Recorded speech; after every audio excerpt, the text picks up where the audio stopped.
Hey friends, how are you today? I'm back on today, and we're on day 4 of our journaling and our book study. And I just wanted to tell you real quick, I just finished doing a Facebook Live on our St. Isaac Jogues page, and I interviewed one of our youth ministers from my parish, Adam, and I have to tell you, it was so much fun to do a live with someone where we were talking back and forth. It was just so much fun. I just really loved it and I enjoyed it.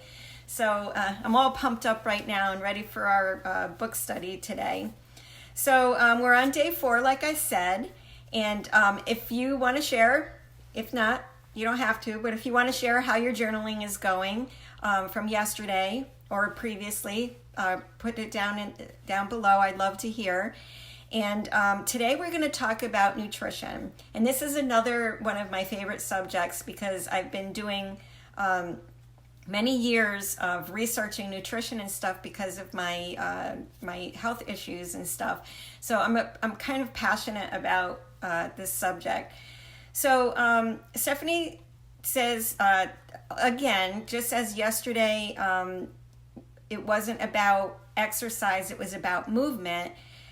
Today, the word is not diet. We're not going to talk about diet. We're going to talk about nutrition. And I love how she says that because I believe this so much that we have to focus on nutrition and nutrient-dense foods to nourish our body and not label ourselves as on a diet or something like that. I think that's just so detrimental to us.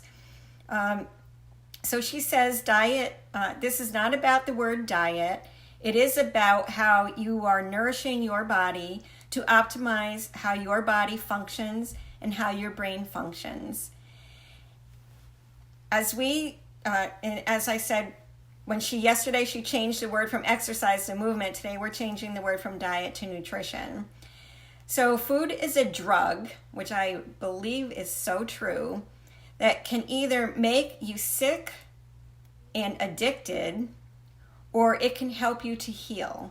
And I found that for myself in my own journey. It is about wellness versus dysfunction. Our bodies are unique.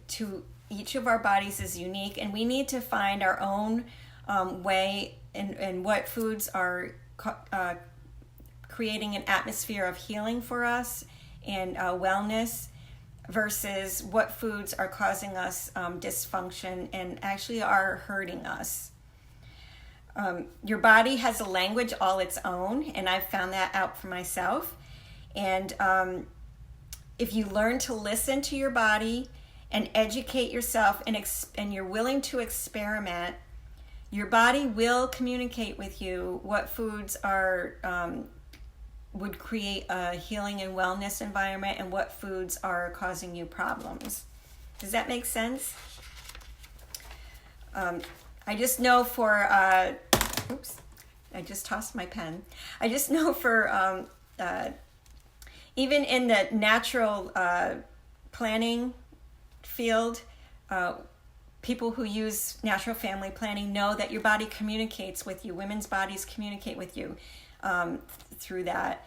And also with good nutrition or poor nutrition, your body is communicating with you also on how it is responding to those foods.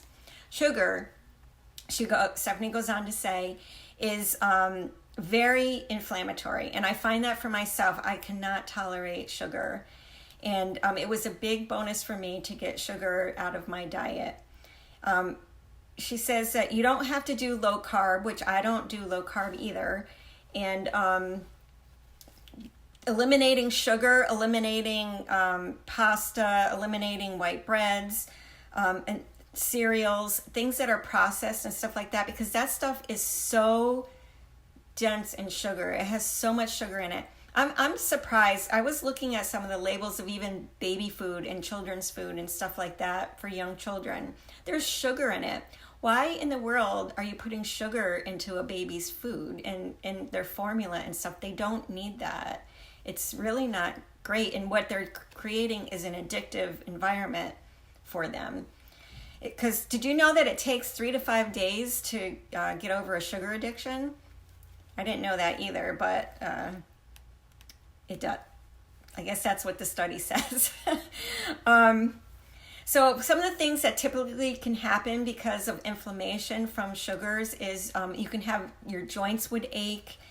You could have brain fog. I don't know if you understand what that means. You really literally, you feel like, something's clogging your brain. You can't think of simple words and things like that. I've been through that so many times myself. Bloating.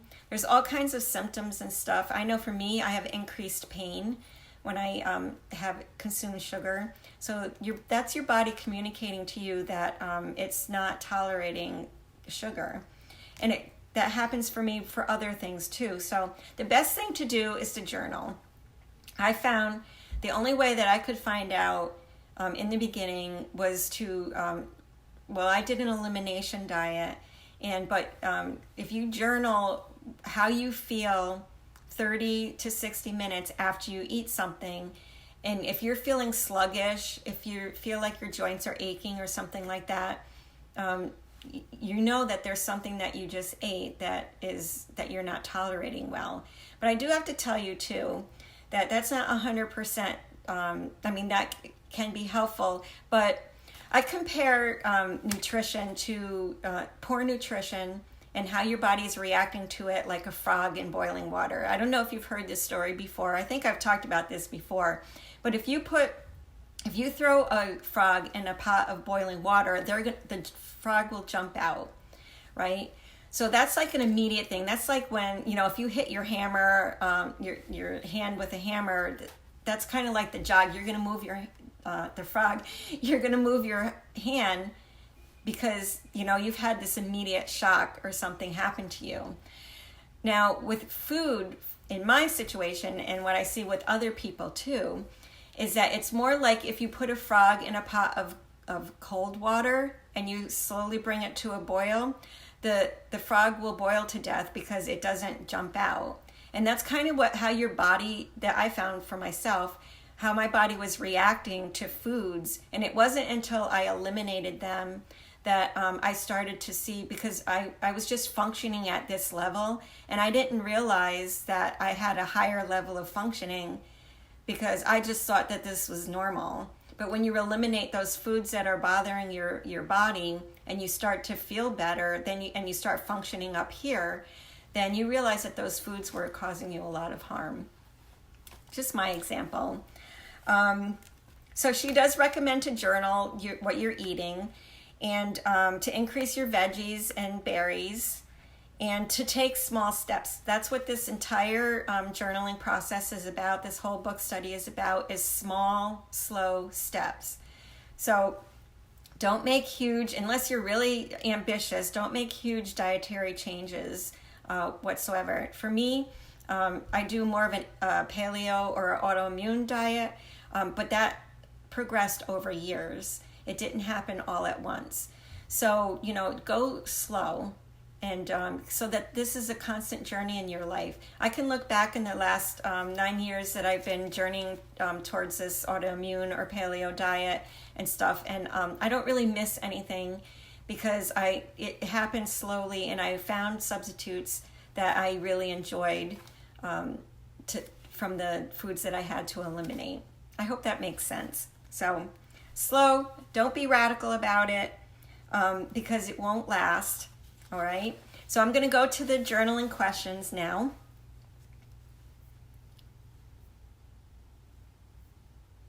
Okay, so what types of negative thoughts come to mind when you hear the word diet? Where do you believe that those thoughts came from? Rewrite those thoughts in a positive affirmation. For example, I am overweight and should be on a diet. So we're going to change that whole mindset and that language. I love changing language. Into, I am grateful for the ability to fuel my body with nutritious foods. Now, doesn't that sound so much different? It has a more positive sound to it. What supports do you need to help you be successful? And I'm just going to tell you, if you need support in these areas, please, you can message me. We don't have to talk on Facebook about it and stuff. I just am so passionate. I want you to feel better and stuff. And I have so much experience to share with you. So, you know, if you want some support, I'm available. What symptoms are you hoping to eliminate with the power of food? So maybe you didn't realize that you were having a little brain fog, or you're waking up and your joints are hurting all the time or something like that, or your stomach is bothering you. That was one of my early signs, was that I would wake up in the morning and by the end of the day, my stomach bloating increased. I measured it once. It was 18 inches. I mean, that's like in 12-day period, it's like having a pregnancy. It was very painful. And that started my journey. That kind of bloating and stuff was very painful. And just being vulnerable and real with you right now and stuff. I know some of my friends are suffering, and I would just love to see them feel better. So anyway, that's today. I hope you join me again tomorrow, day 5, and continue the journaling. And I hope that you were able to get the book also on Amazon for free. And if you guys enjoyed this, please let me know. And I just want to say hi to a couple of people. Hi, Danielle and Lisa and Lori and Nancy and Adam, Christine. Hi, everybody. Diane, Carol. Hi, everybody. I'm so glad that you joined me. And if this time is good, is better, I'll try to be more consistent with it this time of the day. So, and I hope you get to watch the video we did with Adam. It was really fun. God bless, guys. I'll talk to you soon. Bye.